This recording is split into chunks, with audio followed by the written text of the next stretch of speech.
At yun na nga guys, maaga tayong nagising for today's video kasi maaga rin tayo papasok. Yan, bangon na tayo guys. Panibagong simula naman ng ating araw, huwag tayong makakalimutan tumawag lagi sa Diyos sa kada umaga ng ating buhay. Kada pagising, pagkaan at kung ano pang ating ginagawa. Yan, nagpaplano na ako maligo dyan. Muna ako ng aking babaunin. Siyempre, especially dyan ang ating itlog. Itlog is life po tayo guys. Yan. Bumili ako ng isang tray tapos nilipat ko na sa aking lagayan. Never ko pa pinuno yung lagayan ko kasi ako lang naman mag-isa. Sakto na sa akin yung 30 eggs for 15 days. Bali, nakakadalawang tray ako dyan sa isang buwan. Malalaki yan. Ayoko na malilit kasi maliliit. Halimbawa mga 6 na piraso. Hindi pa ako nabubusog. Ayan, 4 lang busog na ako. Yan, meron tayong panlaga.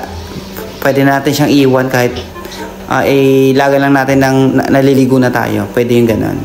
Automatic naman siya. Egg boiler. Ewan ko anong tawag dyan. Egg boiler ata. Yan, nilagay na natin ang ating mga egg. Yan. Tapos iwan na natin yan. Yan, nag-ready na ako ng aking panligo, ang aking conditioner sa buhok kasi ang kapalan ng buhok natin. Later magpapagupit tayo guys. Yan. Siyempre mag-wash muna tayo ating mouth kasi may amoy kalungkutan na. Kailangan natin tanggalin ang ating mga kalungkutan sa ating mouth. Nakakaloka. Ayan na. Napakalaki ng CR namin dyan guys. Parang bahay na. Ayun na nga. Naligo na tayo para magpampapresh. Sino gusto sumabay dyan? Pakahiluran ng likod ko. Joke. At yun na nga, naka-ready na tayo kasi papasok na tayo guys. Siyempre pa-perfume tayo para mahalimuyak ang ating datingan. Haba na ng buhok ko. Next video ko ipapakita sa inyo yung pagpapagupit ko. Siyempre yung ating importante, yung ating medicine. Yan. Kasi high blood tayo. Baka lalo itong ma-high blood dahil sobrang init sa labas at siksikan. Yan, pati ang ating uniform, kailangan natin pabanguhin, pahumot ba? Pahumot.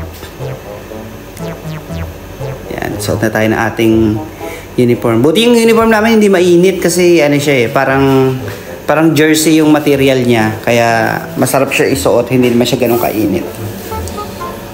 At yun na nga. Yun, nagdadala tayo ng ating paboritong mani.